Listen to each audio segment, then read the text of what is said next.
A'udzubillahiminasyaitonirrajim. Bismillahirrahmanirrahim.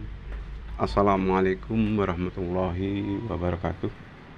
Rabbi shrahli sadri wa yassirli amri wahlul 'uqdatam min lisani yafqahu qawli amma ba'du. Bapak-bapak, ibu-ibu serta rekan-rekan yang dirahmati oleh Allah Subhanahu wa taala.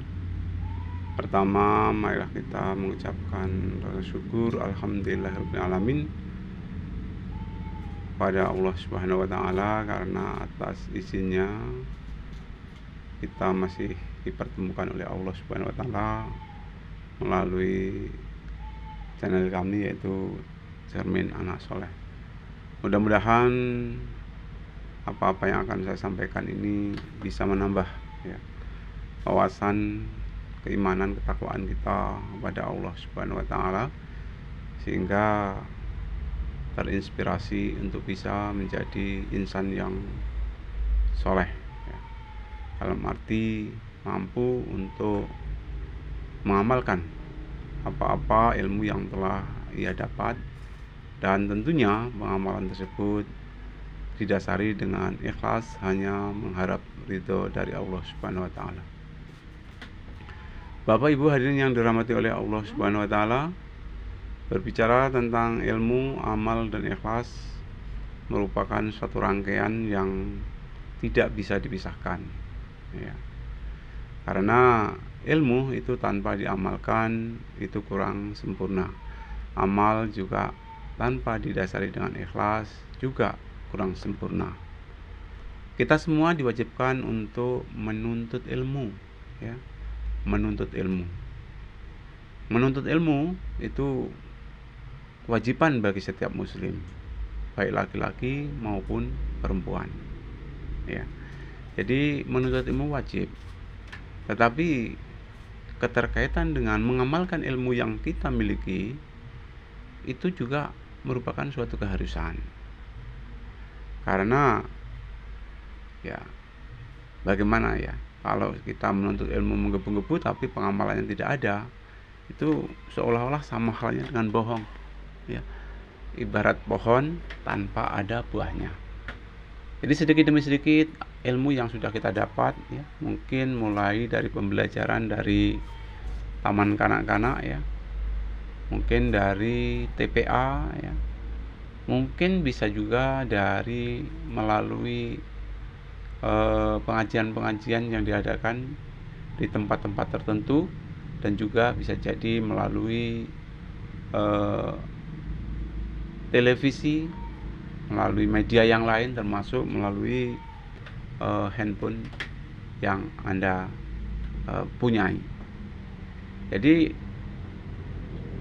karena itu merupakan suatu ilmu, dan untuk meyakinkan ilmu itu diamalkan ada baiknya kita nggak bosan-bosannya bertanya lagi dan bertanya lagi Ada patokan, kalau tidak salah itu sekitar 40 guru yang harus kita tanya terkaitan dengan ilmu-ilmu yang sudah kita dapat.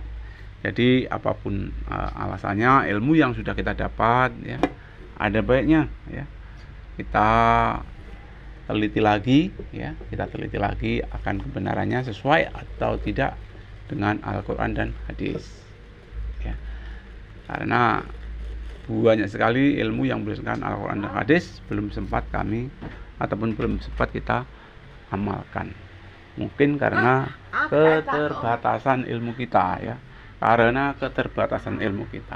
Jadi ilmu kita ini terbatas kalau dibandingkan dengan ilmu Allah Subhanahu wa taala sangat jauh seperti hanya setetes air di lautan. Itu ilmu yang kita miliki.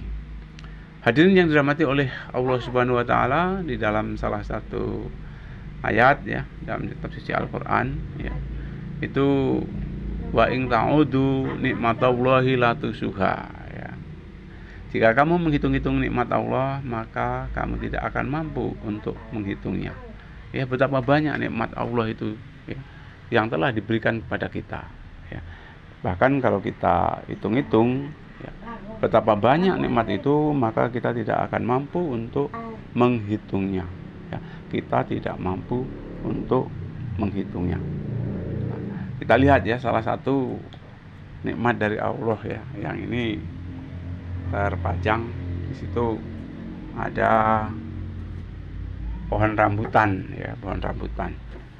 Kalau kita lihat, kita kaji ya, pohon rambutan itu pertama ya, buahnya berkembang dulu, setelah kembang ya, kecil-kecil ya, buah kecil, akhirnya agak membesar, semula warnanya hijau ya.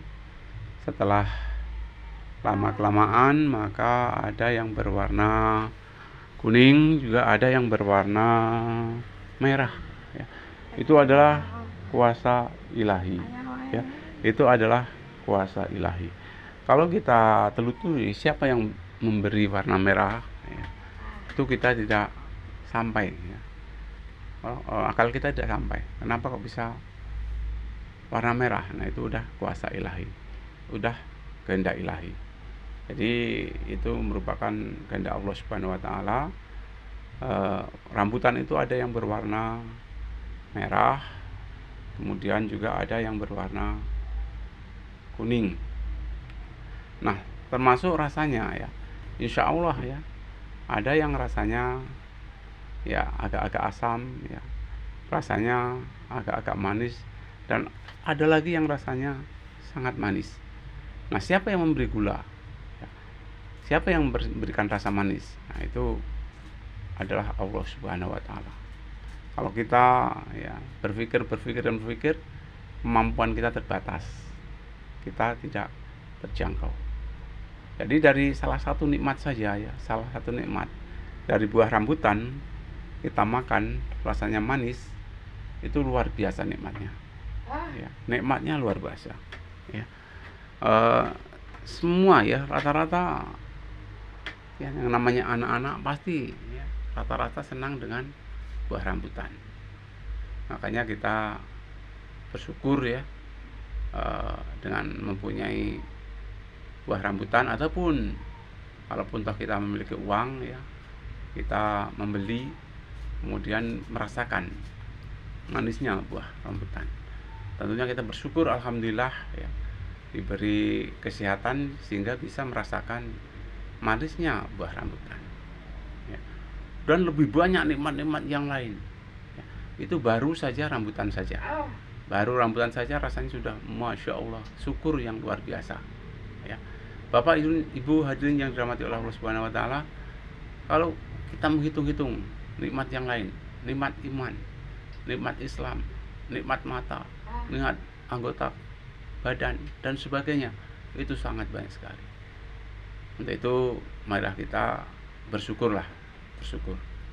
Dengan bersyukur insya Allah ya, hati kita akan menjadi tenang. Itu saja yang dapat saya sampaikan, lebih kurang saya minta maaf. Saya akhiri, assalamualaikum warahmatullahi wabarakatuh.